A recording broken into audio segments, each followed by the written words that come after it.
अग्ने त्वं सुजागृहे वयं सुमन्दिषेमहि रक्षाणो अप्रयुच्छन् प्रबुधेन पुनस्कृधे ओ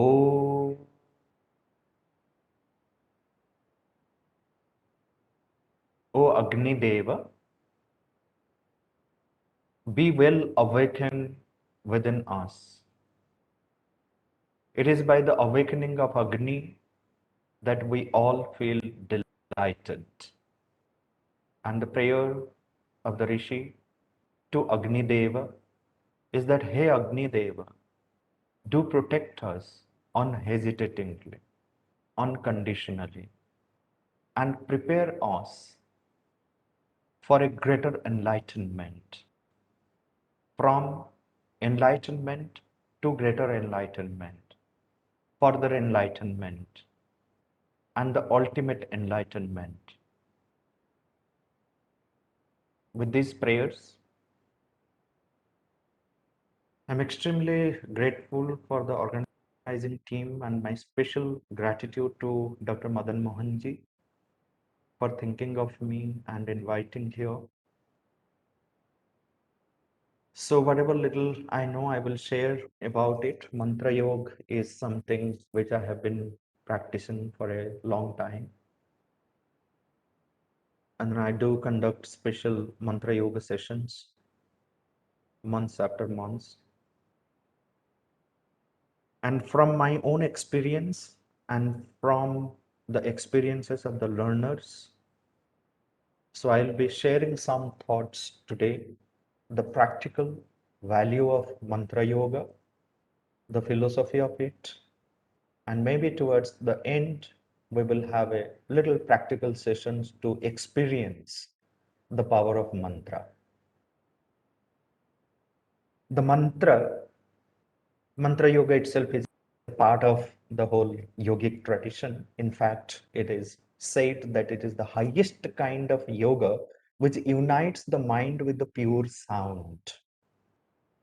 It unites the mind with the ultimate silence. Silence indeed is the source of everything.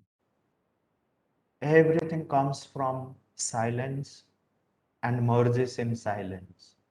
The source of all sounds is silence. And the ultimate aim of practicing mantra yoga or anything with sound is to attain to that state of silence. It is not we are practicing sounds for gaining mastery over sound, but to gain mastery over the silence and establish that silence in our consciousness, in every aspect of our consciousness. Nishabdam tat parabrahma. That ultimate reality at the para level, at the highest level, is a nishabda. Soundless, calmless, tranquil. There's no sound. And in fact, that silence is the source of all strength. The man who is more silent, more quiet, is more powerful in executing anything that one wants to execute in life, whether taking a decision, whether ruling, whether taking any kind of role, leadership. It's extremely important that we have to have the silence, maintain that silence. In fact, if you go to the Gita, uh, the crux of Gita's teaching, the most practical lesson that we can learn from the Gita is karmani akarmaya pasya akarmani cha karmaya. It looks to be a very paradoxical verse, but the karma and akarma, if you translate it into action and inaction, it will be problematic. It's very difficult to understand. So karma has to be translated as prakriti, the dynamism of prakriti, and akarma as the silence of the purusha. Then say how beautifully it summarizes the whole philosophy of karma yoga. How to live the adhyatma jivan, the spiritual life, following this. That it says that while we are dynamic in this world, we have to operate from that state of silence, the silence of the Purusha. And while being in that state of silence, it should not lead to any kind of tamas or inaction, inactivity, but we are fully dynamically operating from that state of silence. Seeing the Purusha in Prakriti and Prakriti in the Purusha. So both, when they are synthesized, combined together, reconciled, then we have the most powerful personality emerging from within ourselves, which helps not only our evolutionary progress, but we also contribute towards the evolutionary progress of the rest, the collective consciousness. So this is where mantra is an extremely powerful tool to bring that silence, to prepare the being for the greater realization. What does the mantra do is it prepares. There are steps which we will be talking about it, but the first meaning that we should keep in mind that mantra is a powerful tool. Let's look at the etymology of the word. I had mentioned in the last talk that in Sanskrit, the sound and the sense, they're eternally connected. The sense of a particular word is not isolated or separate from the sound, but it is emerging from the very depth of the sound. That's the beauty of this language. And where each and every word can etymologically, very scientifically, logically explained, because each word in Sanskrit is conscious of its own history. That is why the language itself is a mantric language. So the very etymology of the word mantra means the word mantra has two components in it, man and tra. Man is a root sound which means mind and all its activities. Whether we contemplate, concentrate, focus, memorize, all kinds of activities, imagine, conceptualize, reason, everything that happens through the mind is included in the root sound man. That's the meaning. And tra is a suffix in Sanskrit. And if you know this, you know like how to separate and then understand the root sound and the suffixes and prefixes and infixes. So this separation is called Vyakarana. Vyakarana is very roughly translated as grammar. Grammar has nothing to do with Vyakarana. For convenience, we are translating Vyakarana as grammar. But Vyakarana means separating the components and contemplating on each to enter into the very depth of the totality of the word. That's what Vyakarana. So, tra is a suffix which is used in the sense of instrumentality, in the sense of a tool. Say, for example, we have the word netra. What does the word netra mean? Netra means eye. Why it is called eye? Because it comes from the root sound ni. Ni means to lead. So tra is a suffix which means a tool, an instrument which leads us. Similarly, we have patra. Any drinking vessel is called patra. Pa means to drink. Tra means a tool, a vessel, an instrument used for drinking. So any word ending with tra, you can understand in this manner, it refers to some tool, right? So mantra therefore is a tool for bringing the mind into a state of silence or contemplation. It prepares the mind, makes it free from all its vagaries, all its chaotic state, and brings it into a state of balance, brings it to a state of silence. And that silent mind is extremely receptive. It can receive the power, the energy, the light, the bliss, the grace flowing from above. Not only it can receive, A silent mind is powerful to retain. The power of retention is also very high when the silence is there in the mind. Not only it retains, it also has the power to execute in different spheres of life. So, receiving, retaining, executing, all these become powerful when we possess a silent mind, quiet mind, calm mind. And mantra is an extremely powerful tool. Unless and until one has practiced the mantra, cannot believe in the words of the rishis who have said this, that the mantras are the highest, practicing mantra is the highest form of yoga, which unites the mind with the pure sound, which is silence.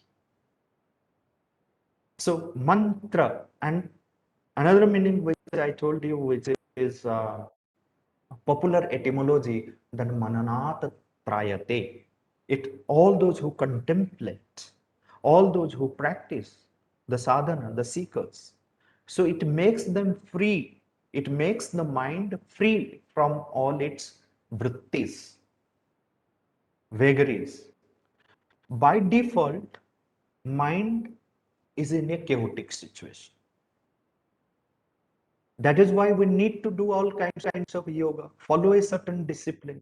If the mind was by default silent, there was no need of yoga, no need of discipline. So by default, it is chaotic. It is affected by the three doshas. Which are the three doshas of the mind? Vikshepa is the first dosha. That it is never settled at one place. Now sitting here listening to this talk, while listening, it makes a world tour, goes to Australia, goes to America, Africa, Pondicherry, anywhere, and then comes back and sits quietly. No one will know. It moves at a higher speed. The speed of mind is greater than the light. Jyotisham Jyotirekam Durangamam. That's why in the Yajurveda, in the Shiva Sankalpa Sukta, it is said, Yad Jagrato Dura Madeti. While we are awake, it flees away from us. While sleeping also, in whatever state we are, waking, wakeful state, or dream state, or sushupti, it just flies. Durangamam, it goes very far. Jyotisham Jyotirekam. And it just, the speed of mind is greater than the light. How to have control over it? Very, very difficult. That's why Arjuna says to Krishna in the Gita, you are constantly telling me have control over your mind, have control over your senses, have control over your mind. But is it possible? Vayuriva Sudushkaram. Mind is a super cyclone, always in a super cyclonic state where one cannot have control over it. You are asking me to do something impossible? Krishna says, no, I am not asking you to do something impossible, and it is not impossible at all. It is possible, but you must understand the nature of your mind. You must grow aware of the shortcomings of it, limitation of it, and work out for the enhancement of it. Abhyasena tu kaunteya vairagyena cha gruhyate. The two greatest weapon in all kinds of systems of yoga, abhyasa vairagya abhyam. We see it in Patanjali's Yoga Sutra also. So this abhyasa and vairagya, two great weapons we can achieve. So the point is, mind is a vikshepa, is one of the doshas, which is never settled at one place. That is why the whole section in the Gita, to be sthita prajna, have that sthirata, steadiness. The second dosha of mind is avaranam. As if, there is a veil, there is some curtain in front of it. It doesn't see the reality clearly. There is no clarity. It is always clouded. By default, that's the nature of the mind. Then the third dosha of the mind is mala. Mala is impurity. It has its own, impurity and imperfection and limitations and shortcomings and loopholes of its own by default. Mind needs to be made free from these three doshas. So that is why various systems in Raja Yoga, you go, the contemplation, concentration, Then you have here the mantra yoga, which is the powerful tool to make the mind free from all these doshas. It doesn't happen overnight. Abhyas is a steady, continuous, nirantara, uninterrupted doing of that without stepping back, with the whole idea of marching forward. So, mantra as a powerful tool makes the mind free from all these doshas and prepares it for the realization of what immense force lies behind a sound. A sound is also eternally connected with light. Sound is eternally connected with space. Physics can say that sound and light are two different energy systems. We are talking about the metaphysics here. Light is not different from sound. Sound is not different from nado jyoti. Jyotir nada. The nada is also jyoti. Jyoti is also nada. It cannot be separated from it. So every sound in its pure form, it brings the pure light, the power of Agni, the power of Surya, which removes much of the impurities, prepares the whole being, and especially prepares the mind, bringing freshness, bringing fresh light, fresh energy into it. So, sound has power, and no one can deny that. And when the sound is utilized in a proper way, in a disciplined manner, it can bring that discipline of itself into the sadhaka, into the seeker, transforming its own consciousness. To realize this power of sound, one needs to get initiated into the whole system of mantra yoga. But what is meant by initiation? And initiation is something which is very, very central to any practice that we have in our tradition. The guru will not initiate the disciple if the mind is not in a prepared state. I mean, we have plenty of stories like this. If we go filled in with the mind, we don't, the guru will not initiate. I'll just narrate a, a story of initiation just to give a little feel of why it is important to prepare the mind when we are entering into or when we are aspiring to bring some change into our consciousness, transform our consciousness. Why bringing silence into the mind, having control over the mind is the prime state where mantra is going to play an important role. Then I will come to the specific sound patterns and its impact on the mind, impact on the whole consciousness. So the story is like this. There was a guru by the name Junun. So he had a disciple comes to him, his name is Yusuf.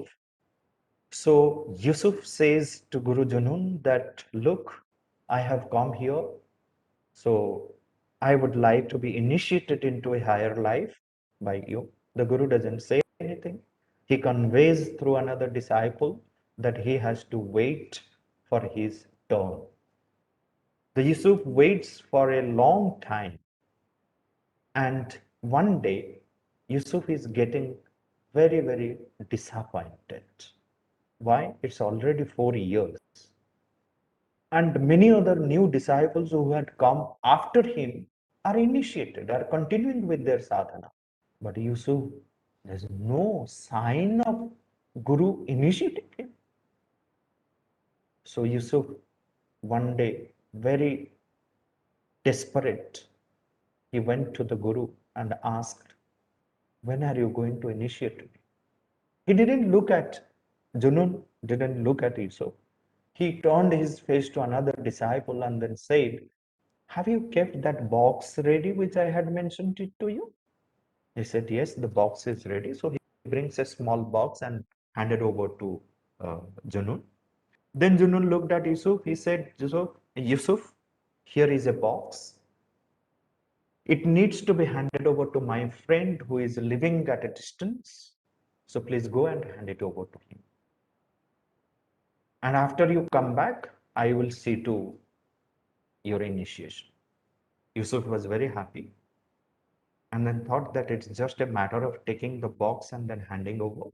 The box was very cute, small, very light, not locked. So he carried it. He went and it was the noon time. He took a little rest, had his food and then took little rest. When he got up, he looked at the box and something is attracting him. He says, what could be there in that box, inside the box? Then the other mind says, oh, what is it up to you, Yusuf? Your responsibility is just to hand over the box. Why are you worried? Why are you asking this question that what is there inside the box? Then another mind jumps into it, says that look, I'm not doing anything. I'm not stealing what is there inside the box. It's just a curiosity. Anyway, it is not locked. I'm not doing any adharma. Anyway, Guru also didn't say that don't look at inside. So various kinds of things are going on inside the mind. What happens naturally to every one of us. Because what happens in our ordinary consciousness is that we live in a fragmented state. The mind is divided into so many layers. One mind says this or the other mind says this. Another thing overpowers. We arrive at a chaotic situation and sometimes the negative, adverse part of the mind, it overpowers everything and then instigates to do us something which is not right. So the same thing happened to Yusuf. So he said, anyway, I'm just, opening little bit and then seeing inside what is there. It seems there is nothing. Maybe like a letter, piece of paper will be there. I'll keep it inside. I'm not stealing it. I'm not also going to read what is written on that paper because it looks very light. I'm just going to make a little opening and then see it. It did. So what Yusuf did, made a little opening. Wow. The moment he made a little opening, poof, there was a small rat inside which jumped out of the box and ran into the forest. Now Yusuf is in trouble. He can't get back the rat and then put it back. He started sweating and crying, and then why did I do this? No way. Remorseful. He carried the box and went to the friend of Junun. And then the friend of Junun looked at him, this remorseful Yusuf, asked him, why did you do that? You don't have this little control over your mind.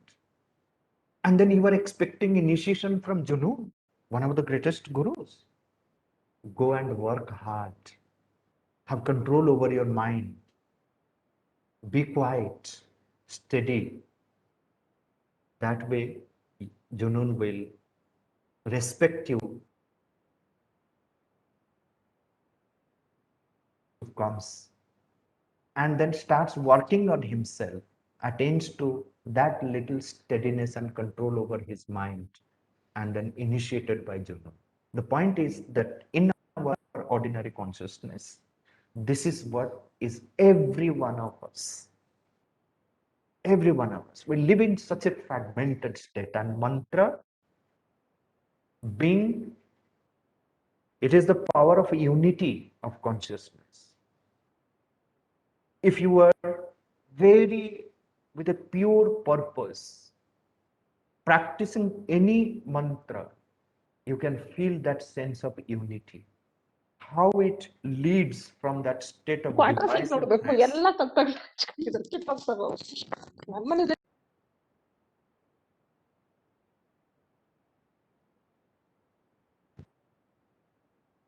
Yeah, from that state of impurity, that state of imperfection, that state of fragmentation, divisiveness, mantra leads us towards that state of unity of consciousness, where everything is one, kevala, eka, nishabda.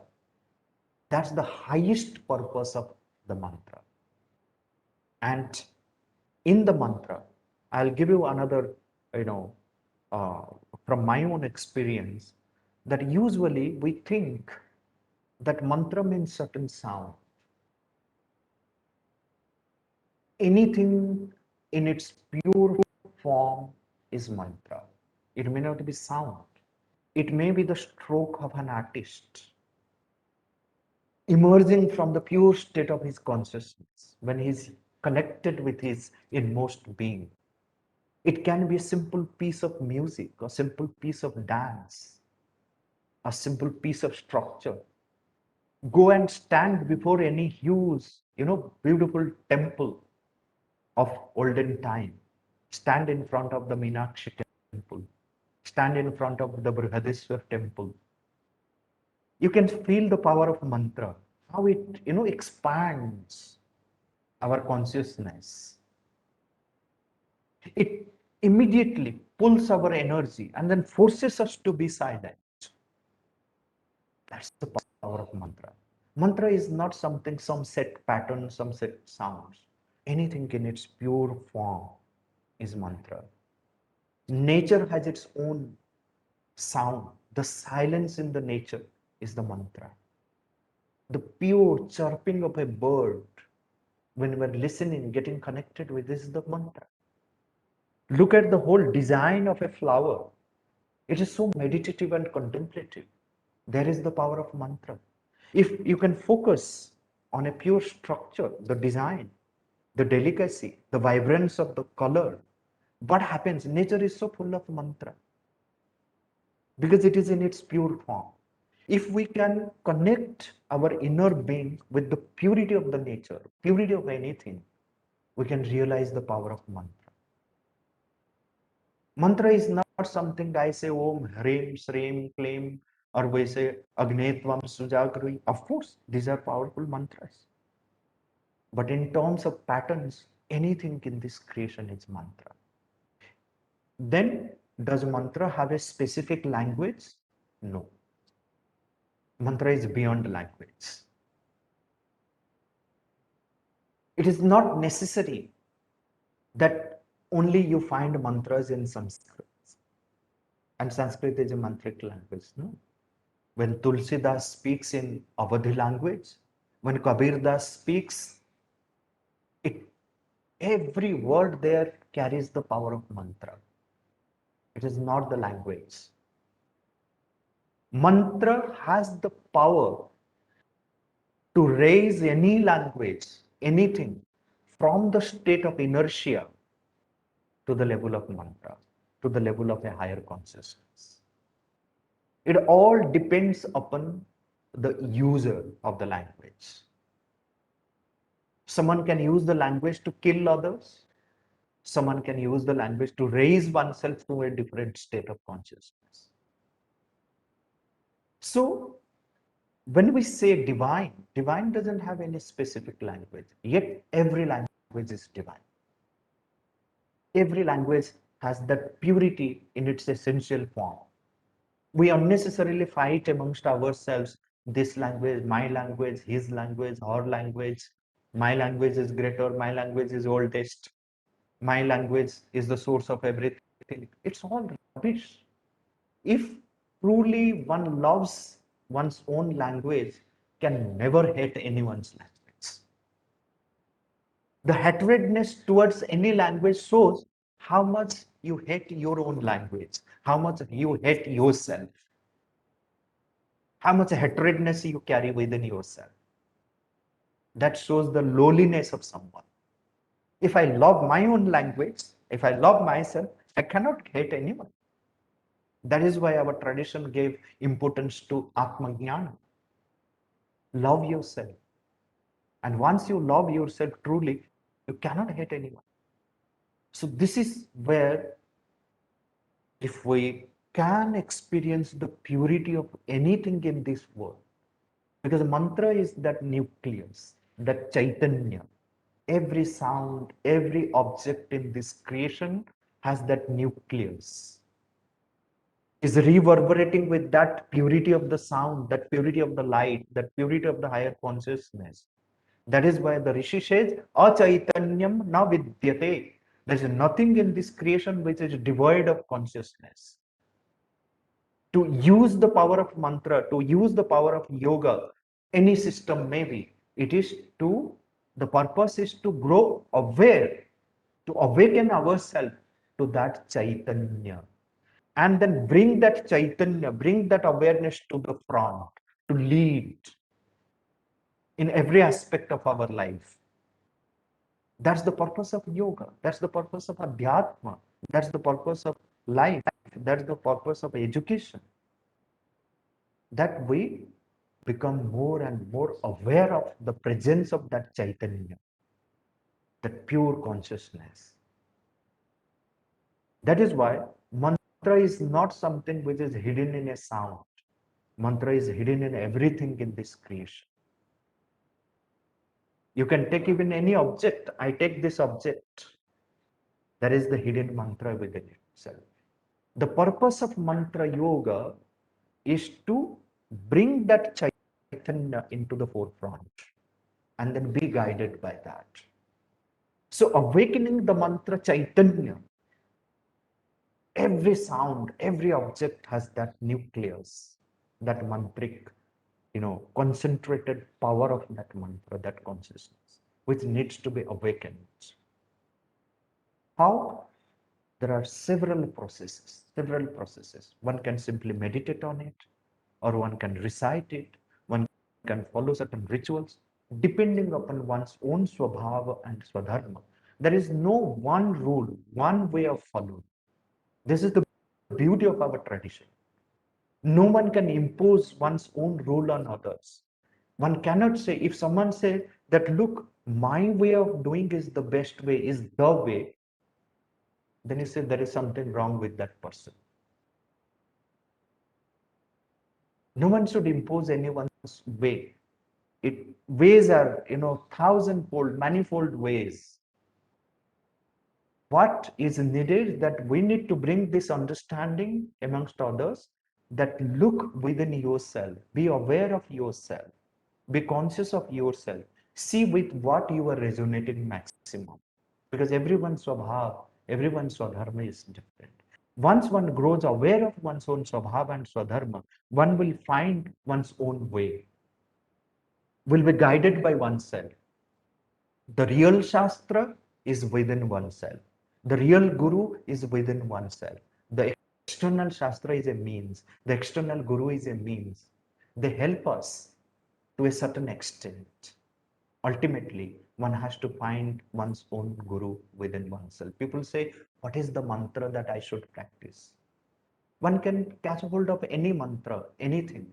But ultimately, one has to find one's own mantra within oneself.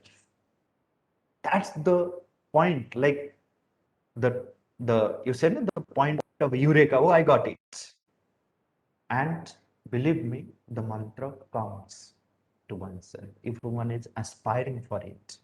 It may come in the dream, it may come while listening to the discourse of something, it may come while reading, it may come even like one can have a very difficult period of life, one meets with an accident and suddenly there is a moment of realization. Everything is broken and then one has it. There are many people who have got into that. But for that, we need to have that aspiration, pure aspiration, intense aspiration, that yes, I want to get it. We need to have that sincerity, ultimate sincerity. We need to follow, in whatever the circumstance may be, we need to follow the path of the truths. We should not deviate from the path of the truths. That purity in aspiration, purity in our sincerity, intensity in our aspiration and purity, and then a complete sense of surrender. Without surrender, no Shakti can happen. Look at any amount of Shakti. If you look at Ramayana and Mahabharata, many people used the weapon. All those who used the physical weapon, they were considered to be lowly. The greatest hero warriors were those who had more mantra Shakti in them. They will invoke and the weapon will appear on their hand. They can materialize anything. Everything was regulated by the mantra Shakti. Today it is the yantra Shakti which is leading us. We have lost the power of mantra. And there has to be a reverse engineering that from the yantra Shakti to the mantra Shakti. So this is where, and anything can be converted. In anything, we can realize that power of mantra. And Sanskrit, when we say that Sanskrit is a language of mantra, why is this? This is not mere exaggeration. Although there is any language can be raised to the power of a mantric language. Sri Aurobindo has done it in the case of English. When you read his writings, Life Divine or Savitri, he has raised the level of English from the inertia to the power of mantra. You can feel the power of mantra, even though he was reading it in English.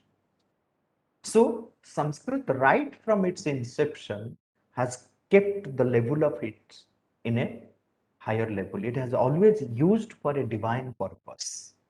That is why the moment you come in contact with this language, you feel that power. And more power is there. You can see that the Varnamala, and there are plenty of things one can go on, like I have sessions, workshops on mantra yoga for 7-8 days. So you can have various aspects of mantra yoga. One can talk of it very briefly. I'll just touch upon the Varnamala, certain letters, and explain you like where lies the power of mantra. One can use the Varnamala of Sanskritam as one's own tool, as one's own mantra. Repeat any sound.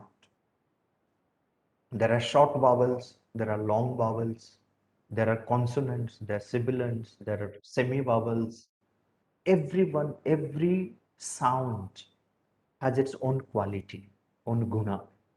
When you say it has ranges of experiences behind it. When you say ka, it has ranges of experiences behind it. Do you know ka is the first consonantal sound of the entire humanity? Why? No human being can produce a pure fundamental consonantal sound from a position below where from one produces the sound ka.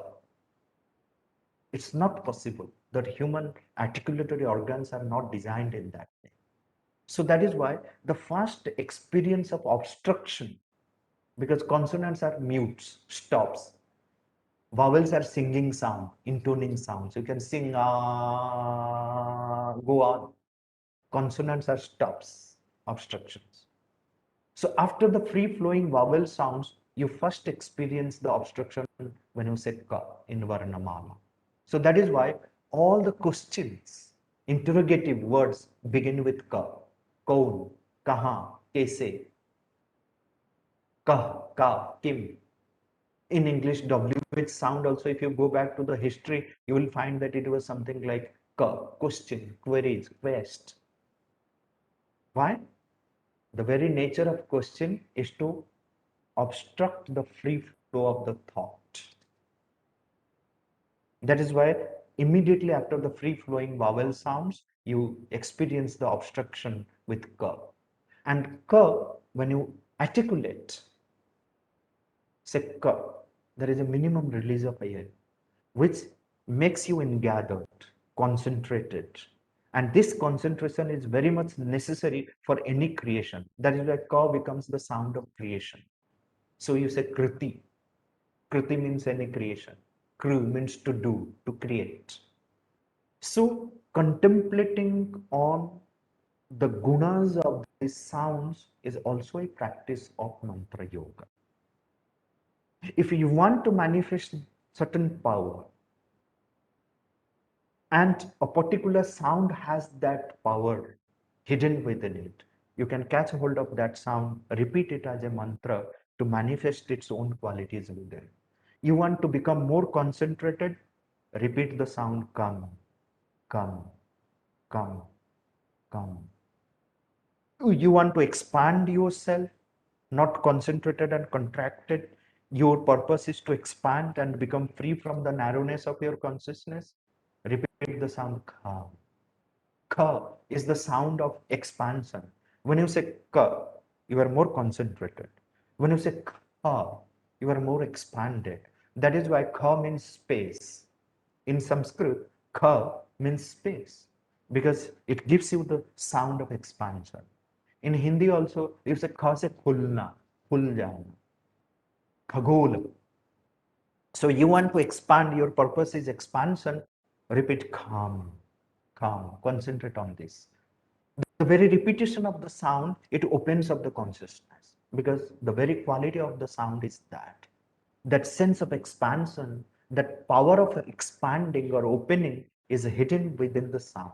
That is why you have enormous amount of materials in the tantric system of yoga, whether you turn to Kashmir Shaivism or the Shakta tradition, the Sri Vidya tradition in the south of India, and whether you turn to the Vaishnava Tantra, Buddhist Tantra, the sound is very important. Every sound has its own guna. It carries that mantric force within itself.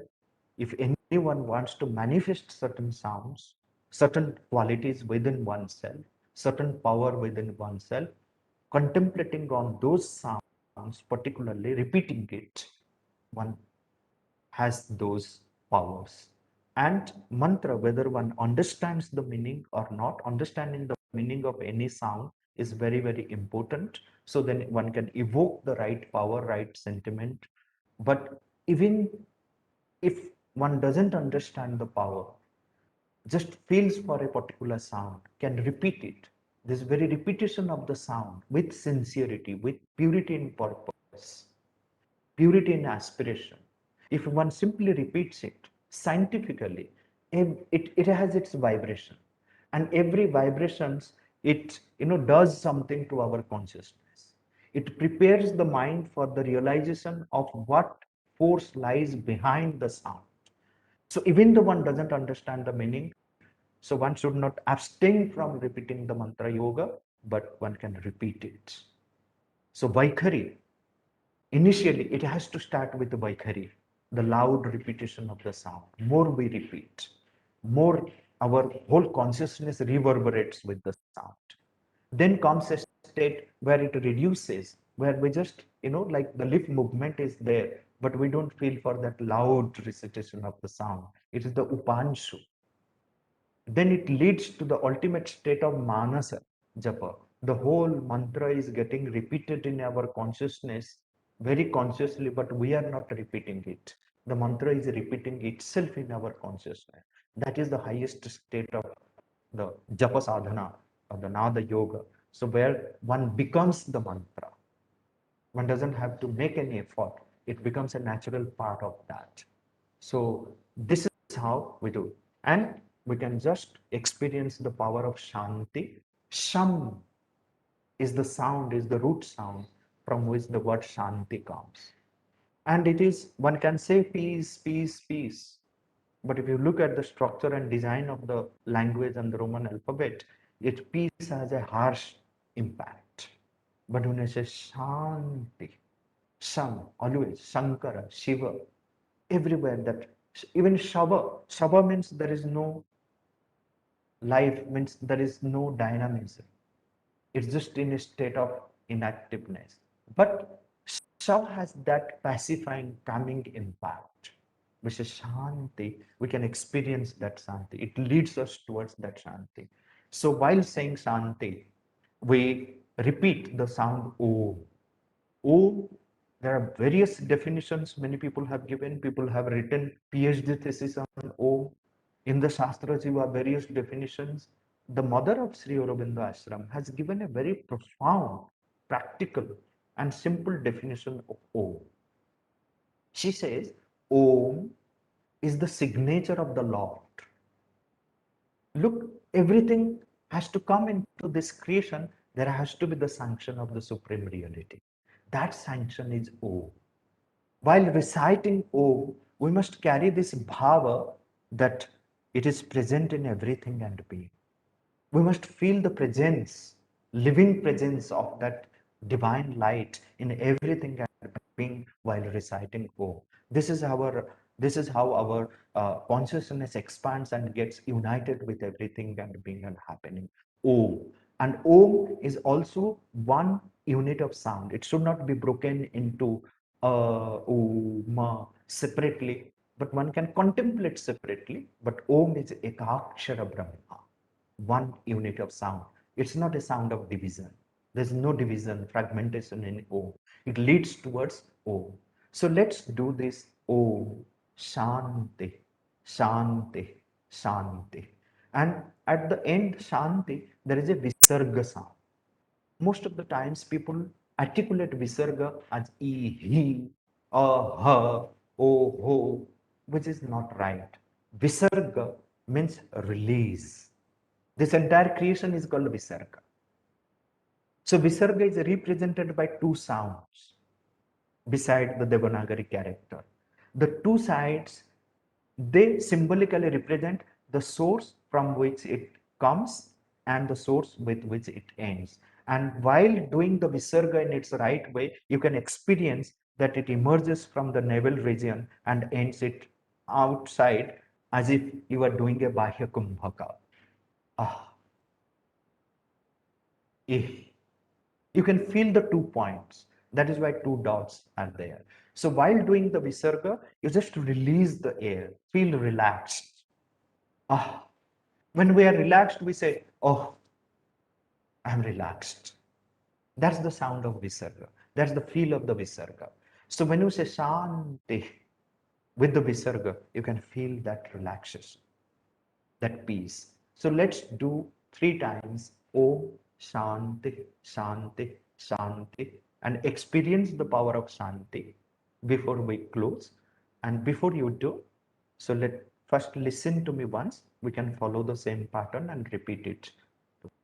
And while doing O, if we can maintain O up to 60% and 40%, then we can get the vibration, and then it really brings out that impact of Brahmari Pranayama, where the mouth is completely closed and the air releases only through the nose. O.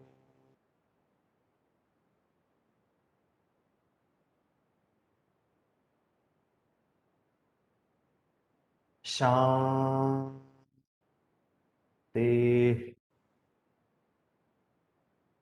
Shanti.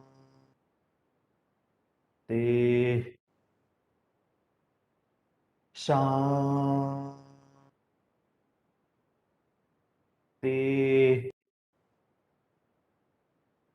So this is the pattern we will follow and experience the power of Visarga and the calming effect of Shanti.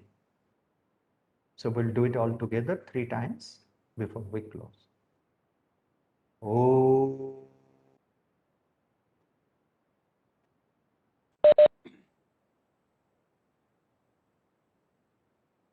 Shanti.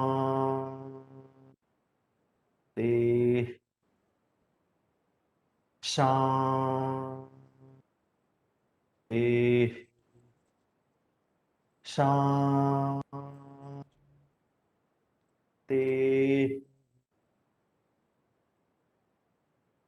Oh.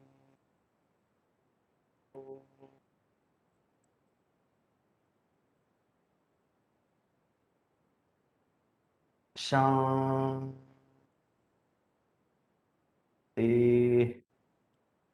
Shanti.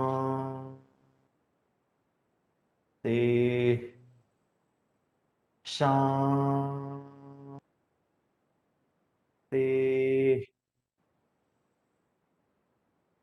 Om.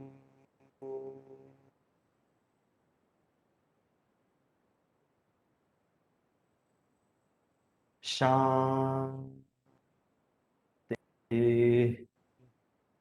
Shanti.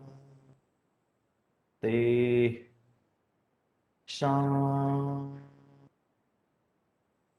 If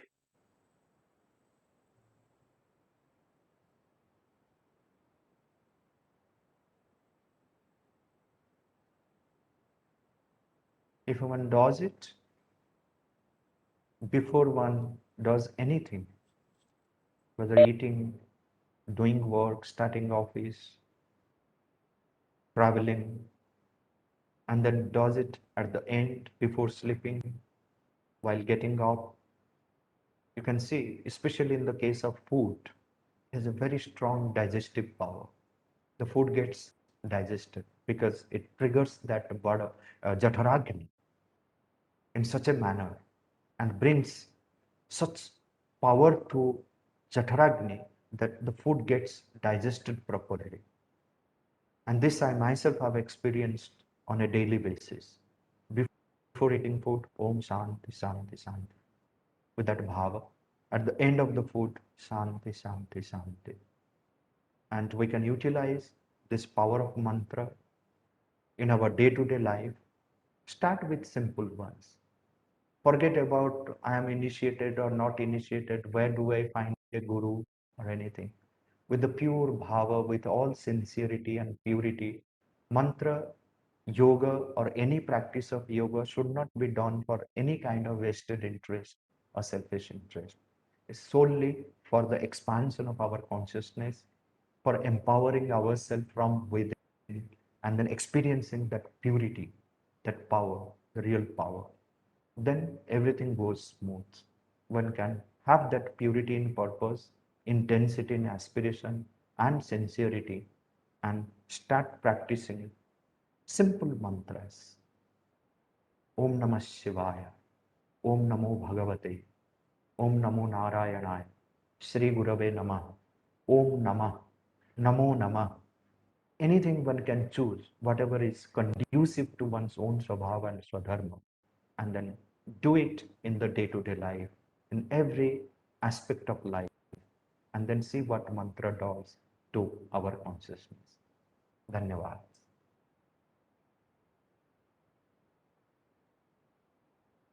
Thank you. Thank you very much, sir. It was like Jnana Yoga Satsang for us, actually.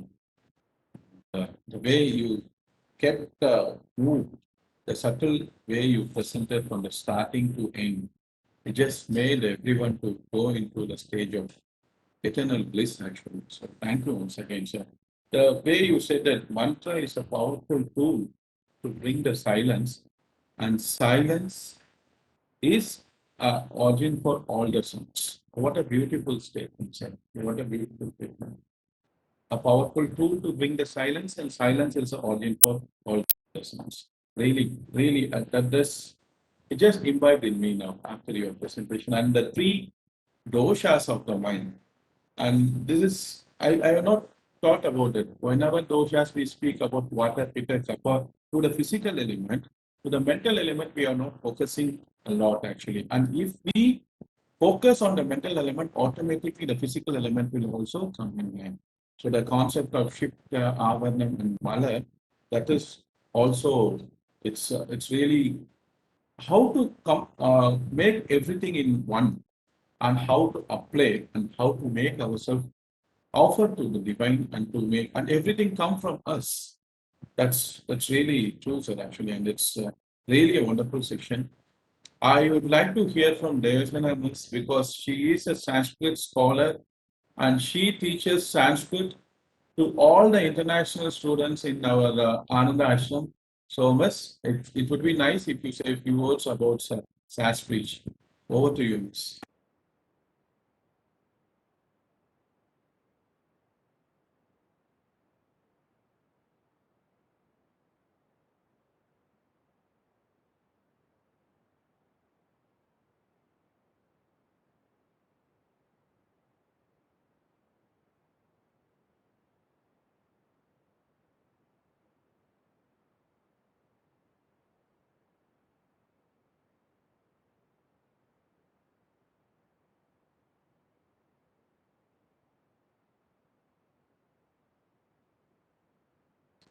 So it's okay, Miss, no problem. No problem. We have this kind of connection problem. It's no issues. I would like to hear from Achuran because he also knows Sanskrit and Hindi a lot, and he is from this tradition also. So Achuran, I would like to hear from you. First of all, I have to say thanks to my beloved Guruji, mentor, guide.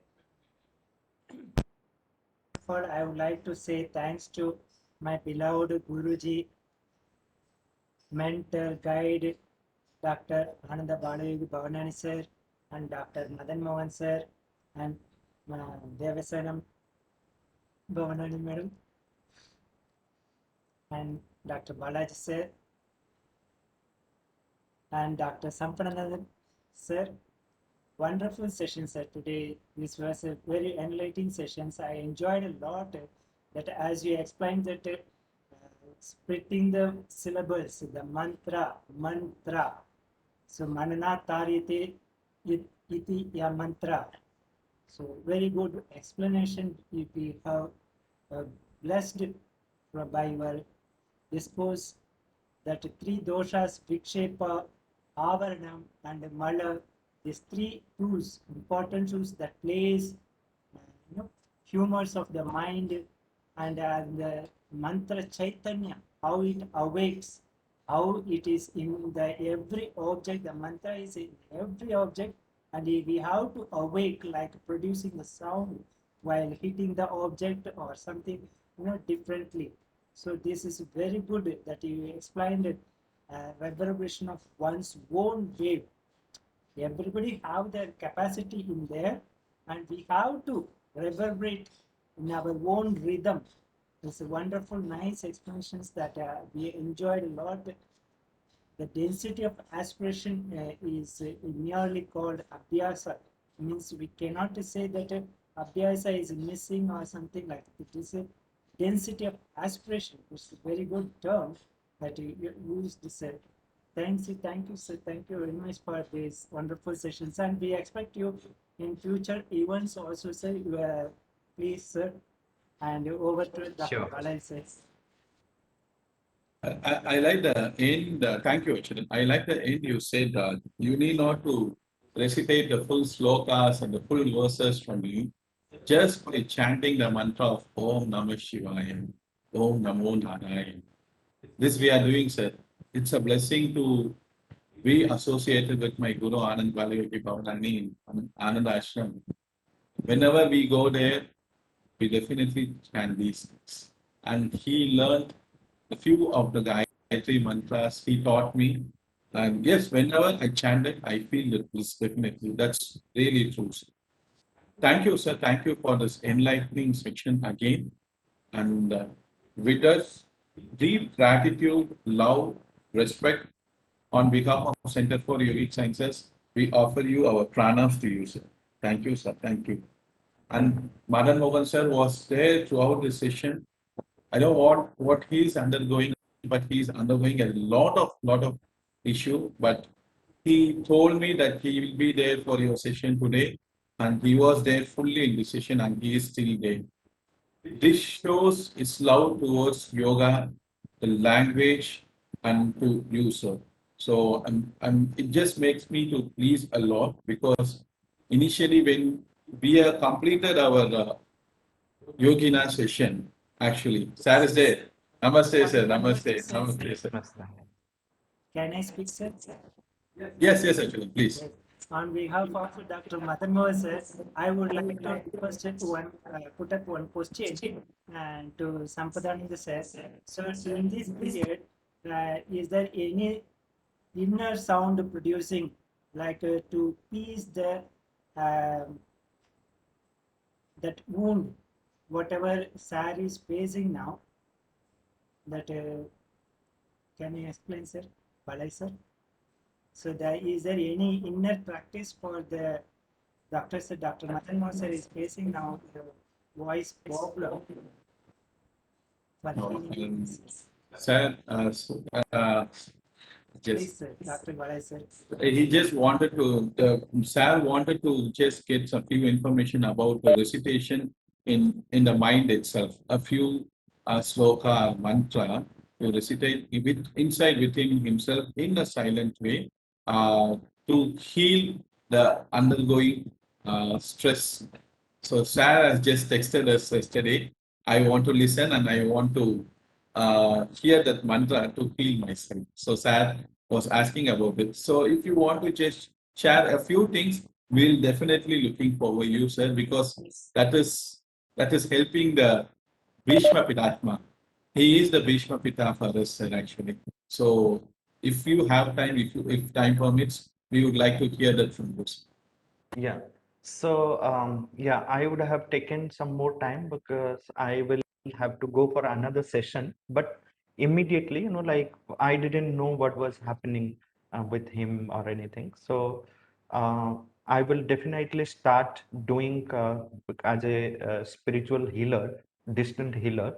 So, I will definitely do start the distant healing from here with a mantra. And what immediately comes to my mind is that if that simple mantra from Yajurveda, Tanme Manah Shiva Sankalpamastu, Tanme Manah Shiva Sankalpamastu, Tanme Manah Shiva Sankalpamastu. May that mind of mine be united with the Shiva Sankalpa, all the noble thoughts, all the peaceful, calmful thoughts. So that is what is coming to my mind immediately after I heard it.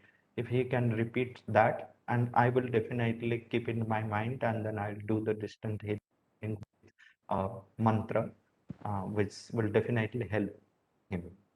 Thank you. Thank you Thank very you. much, sir. Thank you, sir. Thanks a lot. Thank you. With this, we have come to the end of the international webinar on yoga as integrative therapy organized by the Center for Yogic Sciences of Arupade Medical College. And we thank the management, Dean HP, VP sir, and the Chancellor Madam, Vice Chancellor, Registrar, everyone for giving us this opportunity for bringing yoga into the hospital and bridging the yoga and modern medicine. So this is a great opportunity for us, and we enjoyed this week. Hope you will also enjoy it. And at this time, I also thanks. It's thanks is not way because whatever he do, we have to say thanks in each and every way. We have gratitude to our Guru Dr. Anand Baliyogi Bhavanani who was there supporting from the first day till now. Also, he is supporting, and we can't able to express in words what he is doing for us, and if we are fully devoted to him. We are surrendered to him. Thank you, Dr. Sir, for being with us and supporting us in all each and every aspect.